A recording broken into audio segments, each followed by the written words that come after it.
Welcome back to new lecture.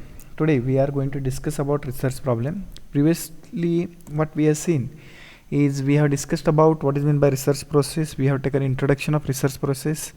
After that we have seen what is meant by research design, and now we are coming for research problem.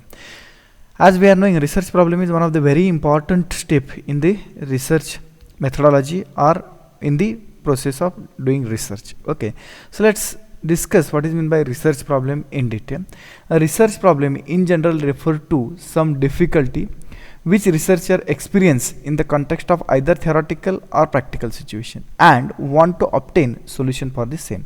Means what? If researcher finds some problem in case of theoretical as well as practical, that problem he want to take, and research problem he can take, and he can define some problem statement for that. So if you are knowing some theoretical problem or practical problem, that can be taken as a research problem. Okay, problem solving is a mental process that involves discovering, analyzing and solving a problem. The ultimate goal of a problem solving is to overcome obstacle and find a solution that best resolve the issues. Okay, so problem solving is basically a mental process that involves various terms, that is discovering, analyzing and solving the problem. So we are going to discover what is the truth behind the difficulty, then we are going to analyze the data if you have collected, and then we are going to solve the problem finally. Okay, the ultimate goal of the problem solving is to overcome obstacle and find the solution that best resolve the issues. So finding a solution is very important when we define a problem. When we are writing a problem statement, we should have in our mind that there should be a feasible solution for that. The process of working through detail of a problem to reach a solution. Problem solving may include mathematical or systematic operation and can be gauge of individual's critical thinking. Okay, this is what something related to problem solving. Now problem solving types. What are the various types by which we can solve the problem, that we are going to discuss. Anderson suggested that there are two different type of problem solving procedure used. These differentiate between novices and experts.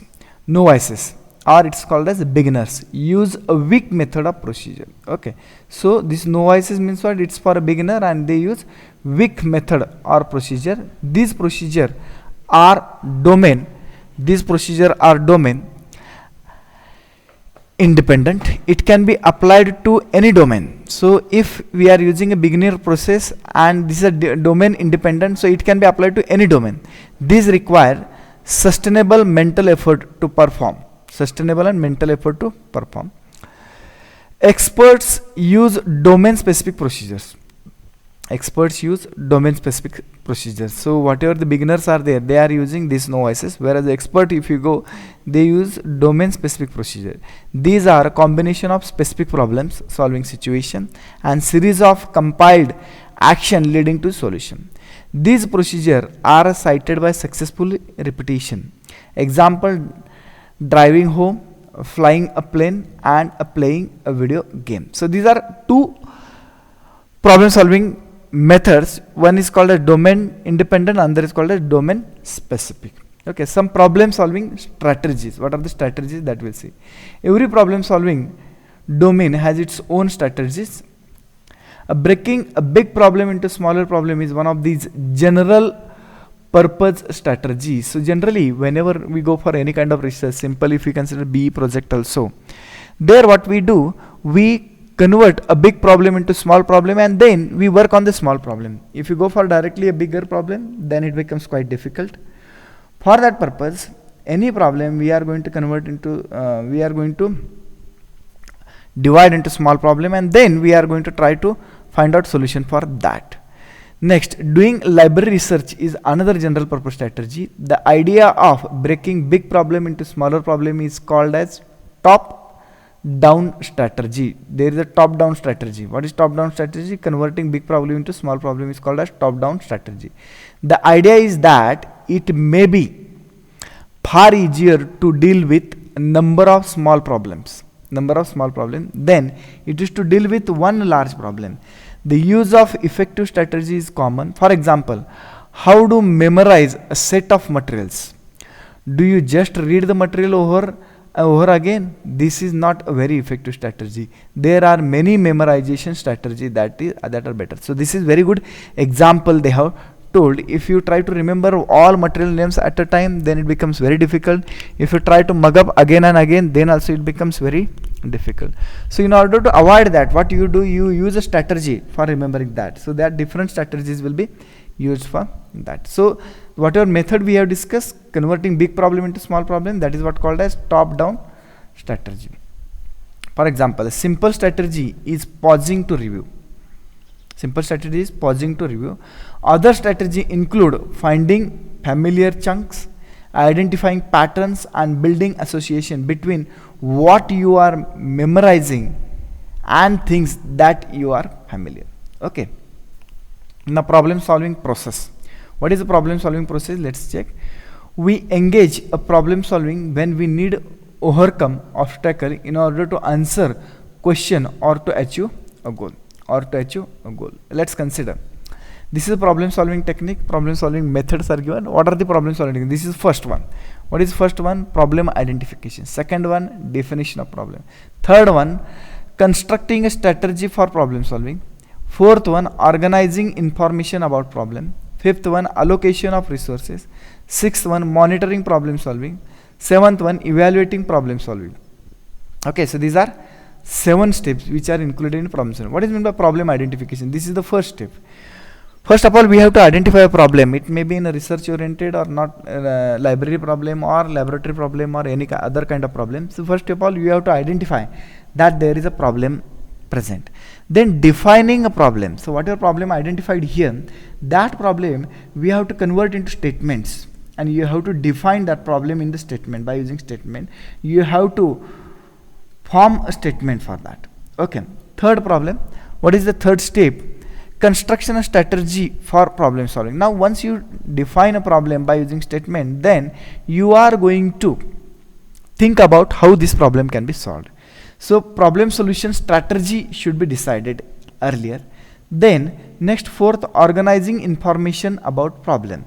So this is very important step. So second is definition of problem. Third is construction strategy for problem solving. Fourth one, what we are finding is organizing information about problem. So once you define a problem, strategy is finalized for solving the problem. Then what you have to do, you have to collect information about a problem. If you are knowing more and more data related to the problem, then it becomes quite easier to solve the problem. Okay, as you are knowing complete background, then it can be solved very easily.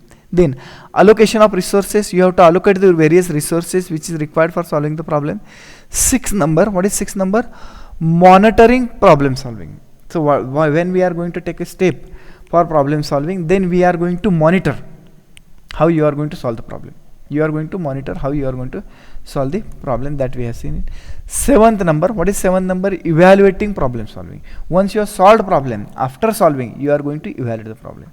So if you are going to follow these 7 steps systematically, there is a high chances of getting solution, feasible solution, flexible solution, and economical solution you can achieve if you are going to solve the problem by using these 7 steps. Some of the researchers, they may go with some different method, they may skip some different steps also, but skipping different step may cause a problem at the end, because if any one step is missed, let's say organizing information about problem, if you have missed this one, then you may be having a very less amount of information related to the problem, and if less information is there, that may cause a difficult solution for the problem. And that's why here what happened, we are going to collect all the information and we are going to follow all 7 steps. Okay, then approaches, a general strategy for problem solving.